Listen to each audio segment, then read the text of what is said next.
Fala galera, tudo bem? Sou o professor Márcio e nós vamos trabalhar hoje sobre os dióptros. O que é um dióptro? Dióptro, como diz o próprio nome, o título fala de dois óptros meios ópticos. Então é um conjunto formado por dois meios ópticos distintos. Ou seja, quando um raio luminoso está passando de um meio para outro, então são meios distintos, ok? Ao mudar de meio, a gente sabe que o raio luminoso vai sofrer alteração de velocidade, por eles apresentarem índice de refração diferente, certo? Então começamos nesse intuito. Os dióptros eles podem ser de dois tipos, os dióptros que são planos e os dióptros que são curvos. Os dióptros que são planos, por exemplo, nós temos a superfície da água. Se nós considerarmos a água parada, e aí nós temos o raio luminoso passando de um meio para outro e ela é plana. Nós temos também dióptros curvos, como por exemplo as lentes, ou até mesmo o olho humano, que tem uma certa curvatura. Então essa lente cristalina ela tem uma curvatura, então é um dióptro curvo, certo? Então dióptro são meios, dois meios distintos por onde o raio luminoso vão se propagar. Esses meios eles apresentam características físicas iguais em todos os pontos. Então eles são meios homogêneos e isotrópicos, ou seja, em todos os pontos apresentam a mesma característica física, certo? Então o raio luminoso ele vai se propagar com a mesma velocidade em todos os pontos. Então dessa forma nós temos alguns fenômenos que estão relacionados aos dióptros. Nós vamos estudar alguns deles, por exemplo, a profundidade aparente e os dióptros de faces paralelas, que são os dois que são as lâminas de faces paralelas. Então lembra, dióptros são dois meios de separação pelo menos.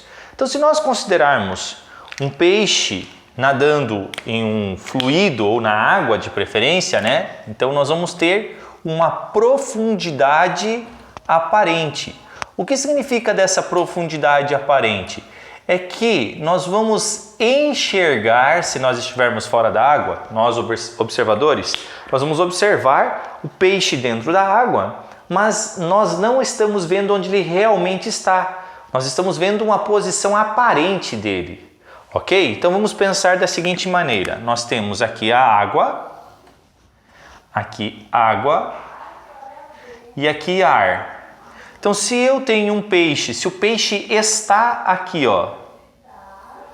se o peixe está aqui e o observador ele está aqui em cima, ele não está vendo o peixe onde ele realmente está. Este raio luminoso que sai aqui do peixe para chegar até o observador, ele vai sair dessa posição aqui e ele vai estar chegando na superfície do líquido aqui, por exemplo, e aqui ele vai sofrer um desvio. Lembra, meio mais refringente e menos, então ele vai se afastar da normal, então ele vai vir para cá, chegando no nosso observador que está aqui. Aqui o observador e aqui o raio luminoso que saiu do peixe e chegou até o observador. Porém, se você prolongar esse raio refratado, você vai ver que está numa posição um pouco acima. Então subentende-se e a gente vai perceber que visualmente nós vamos estar enxergando o peixe como se ele estivesse aqui, Aqui é a tua profundidade aparente, é o que você está vendo do peixe, Aqui é a profundidade aparente que eu vou chamar de, pode ser ilhinha, pelinha, a galinha, o que você está chamando aqui de profundidade aparente. E aqui é a profundidade real, Vou fazer do lado de cá, profundidade real, que seria daqui até a superfície. Aqui nós temos como pelinha e aqui nós vamos ter P. Eu vou chamar assim, de pelinha e P. Pode ser profundidade aparente e profundidade real. Então nós temos que ter uma relação, tá? Nós estamos vendo o peixe nessa posição, mas aqui ele realmente está. Então se você for pescar com um arpão, você fora da água, você vai lançar exatamente onde você está vendo o peixe e você vai errar o alvo. Você tem que lançar um pouco abaixo. O macete é que sempre a imagem está acima do objeto. sempre a imagem está acima. A imagem está acima. O peixe vendo o observador, então o raio luminoso que estaria vindo do observador aqui sofreu esse desvio. O peixe estaria vendo o observador aqui em cima. Ok? Eu teria que prolongar esse raio aqui. Princípio da reversibilidade. Se você inverte o sentido, a trajetória é a mesma. Então ele vai estar aqui em cima. Sempre. Se o peixe olhando o observador, ele veria o observador aqui em cima. Então, a imagem sempre está acima do teu objeto, ok? Do que você está observando. Tá, professor, mas tem uma relação entre essa profundidade aparente? Sim, tem uma relação. Você vai poder perceber essa relação de acordo com os seus índices de refração, ok? Então, você vai ter sim uma relação para poder explicitar tudo isso, tá bom? Então, você vai fazer nada mais, nada menos que o observador está vendo quem? A imagem, e a imagem está acima. Então, você vai dizer o seguinte, que o índice de refração do observador está para o índice de refração de onde se encontra o objeto, assim como tem a profundidade aparente da tua imagem dividido pela profundidade do objeto, profundidade real. Então você vai pensar, vamos lá, de novo, índice de refração do observador está para o índice de refração do objeto, assim como a profundidade aparente está para a profundidade real, certo? Se você pensar que o raio luminoso saiu daqui, você pode também fazer o N vai e N veio, mas agora não é viável. O observador está vendo quem? A imagem. Imagem está na posição aparente. A imagem está na posição aparente. Então, observador, posição aparente, em cima. Embaixo, objeto, posição real ou profundidade real, certo? E esse é um macete que você pode aí ter para a profundidade aparente. Se fosse ao contrário, e vamos imaginar a seguinte situação, nós estamos observando a Lua, nós estamos no ar, a Lua está no vácuo, certo? Qual é o índice de refração? Do ar, ele é parecido, muito próximo do vácuo, mas não é igual. Então, para longas distâncias, a gente percebe diferença. Então, se nós observarmos a Lua, nós estamos vendo a Lua acima de onde ela realmente está. Por quê? Porque agora nós estamos no meio mais refringente e nós vamos ver sempre acima. Ah, professor, se nós estivéssemos no meio menos refringente, também nós víamos acima. Isso. A imagem sempre é vista, imagem é o que a gente vê, sempre está acima de onde realmente está o objeto. E quando nós temos as lâminas de faces paralelas, então o que nós temos que lembrar de lâminas? Ó, lâminas de faces paralelas. Então você vai lembrar o seguinte, lâminas de faces paralelas é quando você tem, por exemplo, um vidro espesso. O que vai acontecer? Vamos imaginar que aqui seja uma lâmina de vidro. Aqui, vidro. Aqui, ar. E aqui, ar. Então, se um raio luminoso estiver vindo aqui, ele está vindo do meio menos para o mais. Ele vai se aproximar da normal, certo? Então, se ele está vindo aqui, eu acho que eu vou fazer mais para cá. Ó, se o raio luminoso está vindo aqui, nesse sentido, aqui você vai ter uma normal, aqui você vai ter uma normal, aí esse ângulo de incidência na primeira face, o raio ele vai sofrer um desvio, se aproximando então da tua normal e vai chegar nessa outra face, ok?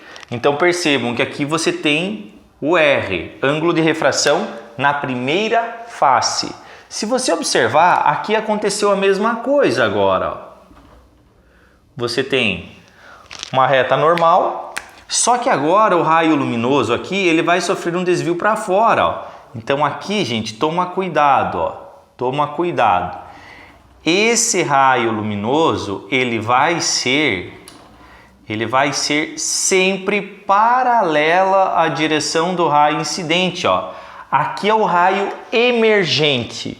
O raio emergente tem direção paralelo ao raio incidente na primeira face. Por que isso, professor?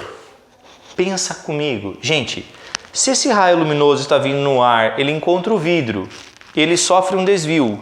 Do vidro, desse mesmo vidro, ele volta para o ar, então ele vai voltar para a mesma direção que ele estava. Porém, ele sofreu um desvio lateral. Então a primeira coisa que você vai lembrar é que em lâminas de faces paralelas nós não temos desvio angular. Temos somente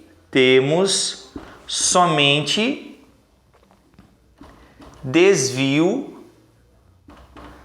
lateral. Ou seja, ele não muda a direção do raio incidente, a direção do raio emergente é a mesma. Ele não mudou o ângulo. Ele só estava vindo nessa direção, ele se deslocou para cá. Então houve um desvio lateral. Não houve um desvio angular. Então cuida com isso. E aí, professor, como é que eu faço para calcular esse desvio? Ouça bem. Como que eu faço para calcular o desvio lateral? Desvio é calculado por... Você vai pegar o seguinte, vai pegar a espessura, ou essa espessura aqui, da tua lâmina, e vai multiplicar por seno de I menos R, e dividir por cosseno de R. Quem é o teu I, quem é o teu R? Esses valores que estão aqui. Então, quanto ele desviou da sua direção original? Lembrando que eu falei de desvio em lâminas de faces paralelas. Desvio lateral, não é desvio angular. Qual foi o desvio angular do raio luminoso incidente em uma lâmina de face paralela em relação ao raio emergente? 0. Ele não sofreu desvio angular. Qual foi o desvio lateral sofrido? Beleza, ou somente o desvio sofrido. Quando falar desvio sofrido e a lâmina de face paralela, você já sabe que é o desvio lateral. Ok? Então cuidado. São os dois casos? Não, temos mais. Nós temos o caso das lentes, que são superfícies esféricas. Nós temos os prismas, então, que vão ser abordados depois. Mas esses dois são os iniciais para nós começarmos o estudo dos dióptros. Certo, gente? Então, cuidado. Dióptro, dois meios distintos em todos os seus pontos são homogêneos e apresentam a mesma característica física. Certo? Dois meios de separação formam um dióptro. Posso ter uma profundidade aparente quando eu tenho um dióptro aqui plano, ambos são planos, mas em somente um meio de separação, ele vem do ar para a água ou da água para o ar, só uma passagem.